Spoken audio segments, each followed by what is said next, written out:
हमारे इस YouTube channel पर दोस्तों Bihar SSC inter level mains result के बाद जो है सेकंड लिस्ट और थर्ड लिस्ट कब तक आने की संभावना है, कब आएगी फिजिकल की और कब आएगी टाइपिंग की, और कब तक जो है इसको क्लियर किया जाएगा, इसके बारे में हम चर्चा ज़रूर करेंगे। लेकिन उससे पहले कल देर रात जो है सोशल मीडिया यूट्यूब प्लेटफॉर्म बहुत सारे जगह पे आपको वीडियो देखने को मिला होगा CGL 3 से रिलेटेड। दोस्तों उसी के बारे में हम चर्चा में करेंगे बात और बताएंगे भी आपको कि जो 1360 पद जो स्वीकृत किए गए थे ये 2019 में किए गए थे और अभी तक इसकी वैकेंसी नहीं आई है, तो क्या ये 2021 में आ सकती है और आएगी तो किन किन कैटेगरी में कितने वैकेंसियाँ रखी गई है, तो इसके ऊपर हम ज़रूर बताएंगे। दोस्तों देखिए, बताया जा रहा है कि ये जो स्वीकृत बल हैं या भी स्वीकृत पद जो हैं 1905 पद हैं और यहाँ पे लगातार जो है इनका उम्र बढ़ते जा रहा है। देखिए 2019 में ये भर्ती आई थी, नहीं कंडक्ट हुई, 2019 में ये भी आई, नहीं कंडक्ट हुई, ये भी आई, नहीं हुई। ये लगातार इतने लगभग 6 तरह की वैकेंसियाँ 2019 में आई, कंडक्ट नहीं कराया गया। उसके बाद 20 में भी वैकेंसियाँ आई दोस्तों, और यहाँ पे फिर एक 19 में भी था। उसके बाद 21 में भी लगातार 2-3 तरह के जो है पोस्ट विभाग से जो है वैकेंसी आ रही है। तो लगभग 1905 पदों पर वैकेंसियाँ तो आ रही है, लेकिन ये 4 साल 5 साल सिर्फ अधियाचना लेती है, सीटों की जो है ब्यौरा दिखाती है, लेकिन वैकेंसी क्यों नहीं आती।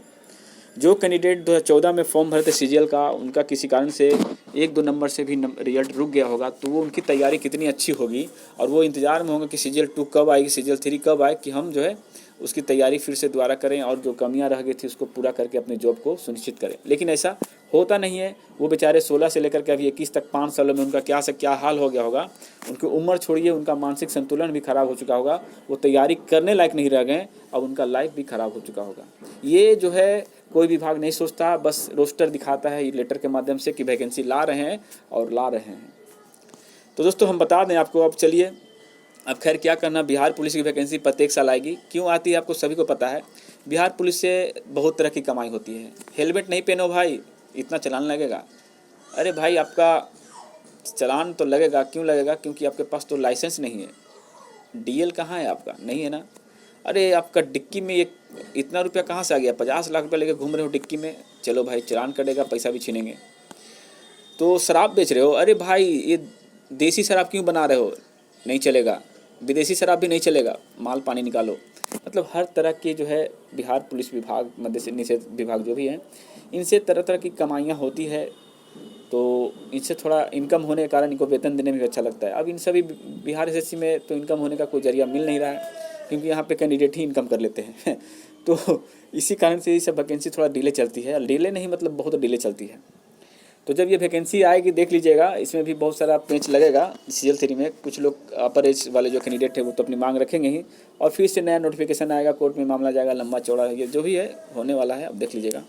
तो चलिए हम बात करते हैं कि जो वैकेंसी जब 2019 में ये स्वीकृत की गई थी तो कितने पद थे और कितने को स्वीकृत किया गया था और किस कैटेगरी के लिए, यानी कि SC ST OBC EBC और EWS के लिए भी इसमें रखा गया है, तो कितने पदों को किस आरक्षण में रखा गया है। ठीक है दोस्तों, तो देखिए दोस्तों, यहाँ पे मैं बता दूं कि प्रस्तुत, एक मिनट थोड़ा नीचे कर लूँ। देखिए यहाँ पे बताया प्रस्तुत संचिका में, ठीक है, बिहार सचिवालय सेवा के सहायक के पद पर सीधी नियुक्ति हेतु रोस्टर क्लियर किए जाने के संबंध में कार्रवाई की जा रही है और 805 पदों पर नियुक्ति हेतु रोस्टर गठित किया गया था, जिसे रद्द करते हुए कुल रिक्त जो है 1360 पदों पर रोस्टर गठित करने का अनुरोध किया गया है।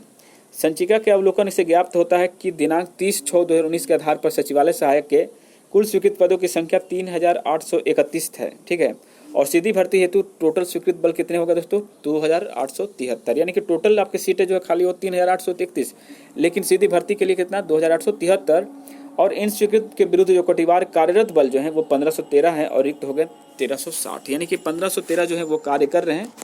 तो यहाँ पे वही बात बताया गया दोस्तों, नीचे में देख लीजिएगा कि कोटिवार कार्यरत बल 1513 है, और यहीं पे रिक्ति की बात करें तो 2873 में से 1513 घटा दीजिएगा तो 1360 रिक्त जो पद है। ये कब आया था दोस्तों, तो ये आया था आपको 2019 में ही। तो ये चाहते तो बहाली उसी समय निकाल लेते हैं जब आती दूसरे विभागों से, तब फिर उसकी अलग से बहाली की जाती, लेकिन कम से कम जितनी विभाग से आई थी 2019 में 6-7 विभागों से, तो ये बहाली कर सकते थे, ठीक है, लेकिन इन्होंने नहीं किया।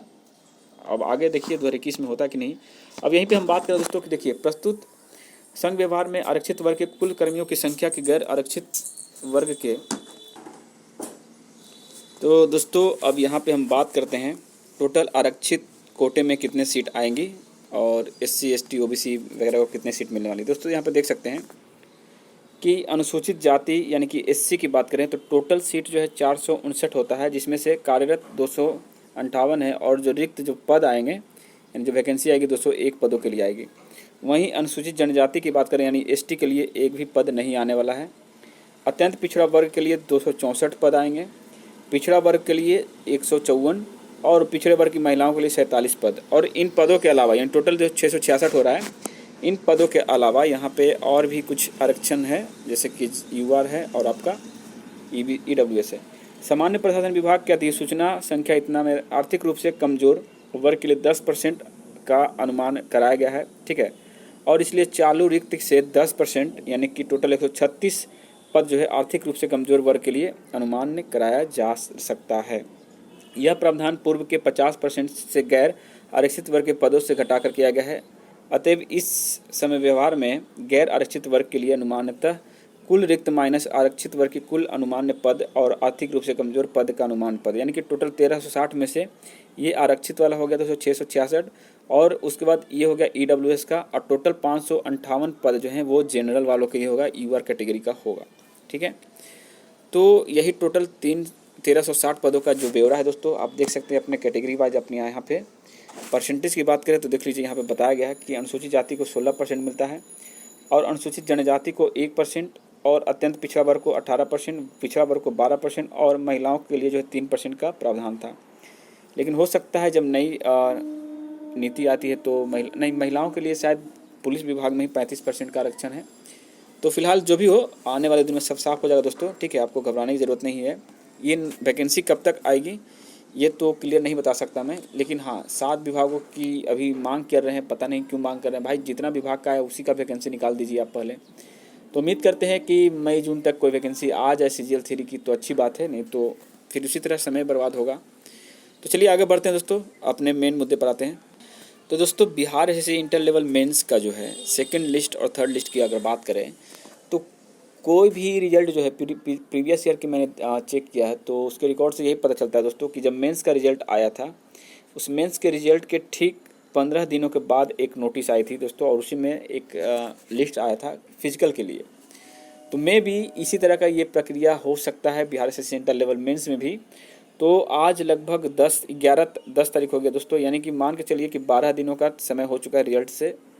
तो उम्मीद रखिए दोस्तों कि 12 से लेकर के 15 के बीच में जो है 12 मार्च से लेकर के 15 मार्च के बीच में कोई नोटिस आपको दे दे, क्योंकि फिजिकल का यही एक रूल है 15 दिनों के अंदर नोटिस आना। तो देखिए हम लोग वेट कर सकते हैं। और रही टाइपिंग की बात दोस्तों, तो टाइपिंग जैसे ही आपको 16 तारीख को ये टेंडर फाइनल होती है तो उसके बाद ही आपको जो है नोटिस दे दी जाएगी एक सप्ताह के, विदिन एक सप्ताह में, यानी कि 20 तारीख तक आपको कि भाई आपका जो है इतने लोगों का टाइपिंग लिया जाएगा। और उसके बाद स्पीड अगर लेना होगा तो स्पीड का मेंशन रहेगा, बाकी जो भी क्राइटेरिया सब उसी दिन बताया जा सकता है।